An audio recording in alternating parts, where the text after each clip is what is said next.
एक गांव में दो ब्राह्मण रहते थे। उनमें से एक धर्मपरायण था और भक्ति भाव में डूबा रहता था, किंतु दूसरा तेज और चतुर चोर था। लेकिन वे दोनों अच्छे मित्र थे। अच्छा ब्राह्मण अपनी हर शाम चोर ब्राह्मण के घर बिताता, उसे अच्छी अच्छी कहानियाँ सुनाता। इन कहानियों के माध्यम से वह उसे यह बताने की चेष्टा करता कि बुरे कर्म का फल भी बुरा ही होता है। ऐसी नैतिक कहानियों का चोर मित्र पर बहुत अच्छा असर हुआ और उसने निश्चय किया कि वह चोरी करना त्याग देगा और वर्ष में केवल एक ही बार दीपावली के दिन चोरी करेगा ताकि उसका गुजारा चल सके। अच्छे ब्राह्मण के साथ मित्रता के कारण वह अब बुद्धिमान भी होने लगा था। समय बीतता गया, महीने गुजरते रहे, कई वर्ष ऐसे ही बीत गए और फिर अच्छे ब्राह्मण की बेटी के विवाह का समय भी आ गया। परंतु बेचारे गरीब ब्राह्मण के पास बेटी की शादी के लिए धन नहीं था। वह 500 रुपये लेने के लिए गांव के महाजन के पास गया। वहां के अमीर लोगों तथा अपने जजमानों के पास भी गया, परंतु सभी ने कोई न कोई बहाना बनाकर टाल दिया। आखिर उसने यह समस्या अपने चोर मित्र को बताई। प्रिय मित्र, तुम्हें तो मालूम ही है कि बिटिया विवाह के योग्य हो गई है। उसके लिए मैंने एक अच्छा वर भी ढूंढ लिया है। मैं अपने गांव में किसी से भी 500 रुपये उधार ना ले सका। सभी ने कोई ना कोई बहाना बना दिया। मैं बिटिया की शादी तभी कर पाऊंगा जब धन होगा। किसी भी तरह मुझे 500 रुपये दिलवा दो, मैं शादी के बाद सभी के पैसे लौटा दूंगा। चोर ब्राह्मण ने उत्तर दिया, मैं तुम्हारी समस्या समझ सकता हूँ, मगर मैं कैसे सहायता करूँ? मैंने तो चोरी करना छोड़ दिया है, केवल दीपावली के दिन कुछ उठा लाता हूँ। दीपावली में तो अभी पूरे 9 महीने बचे हैं, ऐसे में क्या हो सकता है? मित्र ने कहा, मुझे नहीं मालूम कि तुम क्या कर सकोगे, मगर किसी भी तरह अगले 5 दिनों के अंदर मुझे कहीं से 500 रुपये ला दो, नहीं तो कन्या अविवाहित रह जाएगी। चोर ब्राह्मण ने कुछ सोचा, फिर कहा, ठीक है, मैं 5 दिनों के अंदर वापस आ जाऊंगा, लेकिन अगर मैं नहीं लौट पाया तो मेरी प्रतीक्षा मत करना। अच्छे ब्राह्मण ने कहा, मैं यहाँ बारिश में खड़े होकर दोनों हाथ जोड़कर प्रार्थना करता रहूँगा ताकि तुम धन लेकर लौट आओ। जब तक तुम आओगे नहीं तब तक मैं यहीं रहूँगा। चोर ब्राह्मण चोरी करने चल पड़ा। कुछ ही देर में वह नदी के पास पहुँच गया। नदी पार करने के लिए वह पानी में उतरा ही था कि पीछे से किसी ने पुकारा, ए मित्र, जरा मेरी प्रतीक्षा करो। उसने देखा, यह तो मंदिर का पुजारी है जो नदी पार कराने में उसकी सहायता चाहता है। पुजारी उसके पास आ गया, अपनी पोटली थमा दी और अपना एक हाथ उसकी ओर बढ़ा दिया। दोनों नदी पार करने लगे। अभी वे पानी में 2 या 3 कदम ही चले थे कि पीछे से पंछी की आवाज़ आई। चोर ने अपना सिर हिलाया। तब वे नदी के बीचों बीच पहुँचे तो पक्षी ने फिर से आवाज़ दी। चोर ने फिर से नदी में सिर हिलाया। चोर और पुजारी नदी के उस पार पहुंच गए। चोर ने पुजारी को उसकी पोटली वापस दे दी और उसे अपनी यात्रा पर आगे जाने को कहा, मगर पुजारी यह जानने को उत्सुक हुआ कि पक्षी ने यह क्या कहा था और चोर ने क्यों बार बार अपना सिर हिलाया। चोर ने उत्तर दिया, पुजारी जी, इससे आपको क्या मतलब? आपने नदी तो पार कर ली है, जो सहायता मैं कर सकता था मैंने कर दी। अब आप अपने रास्ते जाइए और मैं अपने रास्ते चलूँ। लेकिन पुजारी गया नहीं, वह हट करने लगा। तब फिर चोर ने कहा, ठीक है, आप ऊपर चंद्रमा की ओर देखो और हाथ में जल लेकर प्रतिज्ञा करो कि जो मैं कहूँगा वह किसी से नहीं कहोगे। पुजारी ने चंद्रमा की ओर देखा, हाथ में जल उठाया और प्रतिज्ञा ली।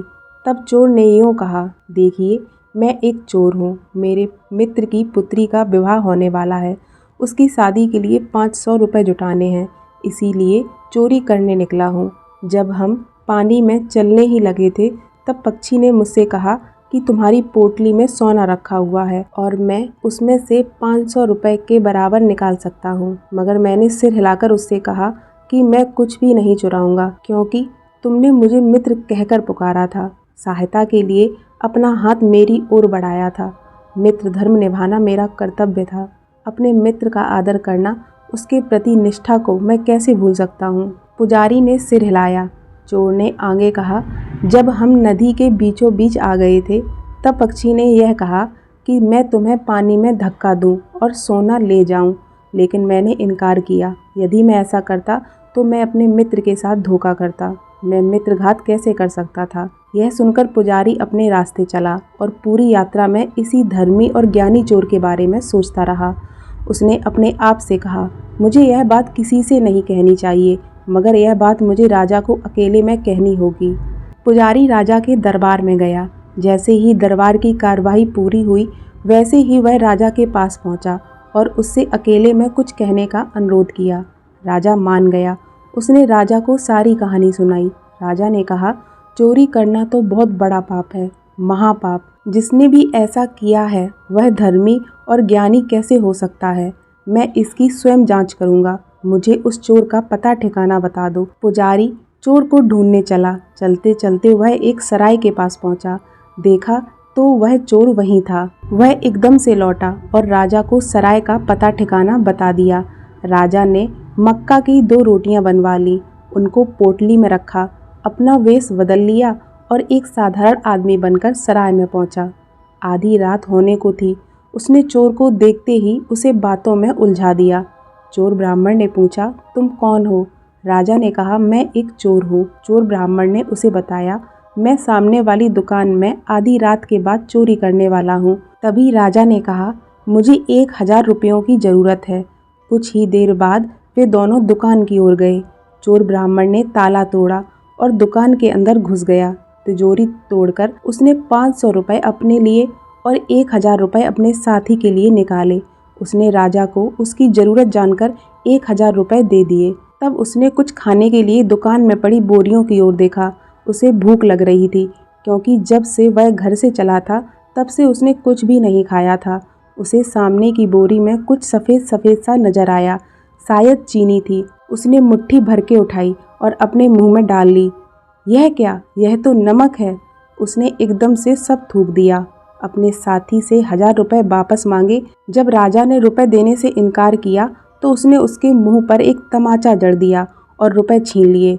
उसने अपने वाले 500 रुपये और राजा से लिए हुए 1000 रुपये वापस तिजोरी में डाले।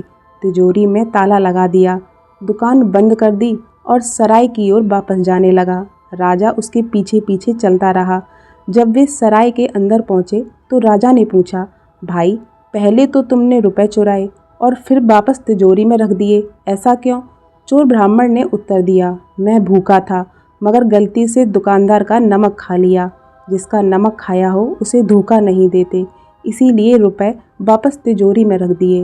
राजा को विश्वास हो गया कि पुजारी ने जो भी कहा था वह सही है। उसने चोर से कहा, अच्छा चलो किसी और जगह चोरी करते हैं।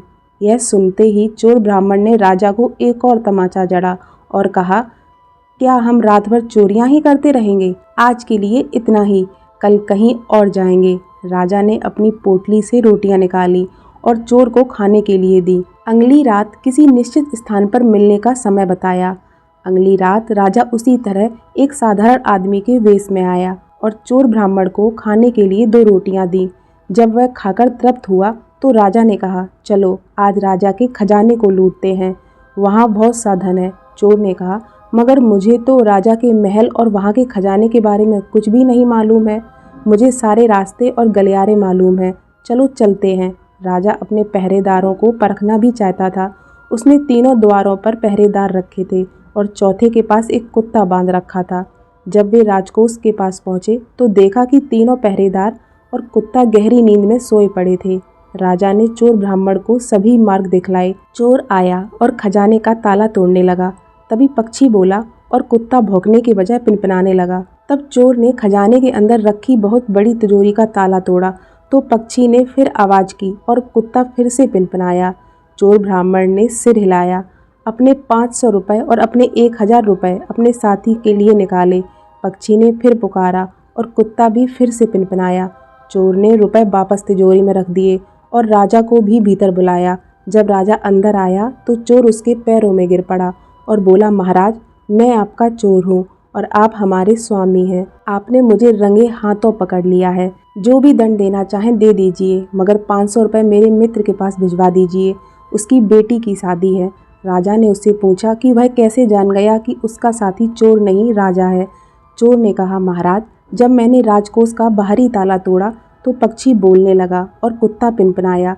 पक्षी ने कुत्ते से कहा था, खजाने में चोर घुस आया है और तुम सो रहे हो, तुम एक नमक हराम हो। महाराज, कुत्ते ने उत्तर दिया था, मैं तब भौंकता हूँ जब चोर होता है, यह तो स्वयं राजा हैं। मैंने यकीन नहीं किया।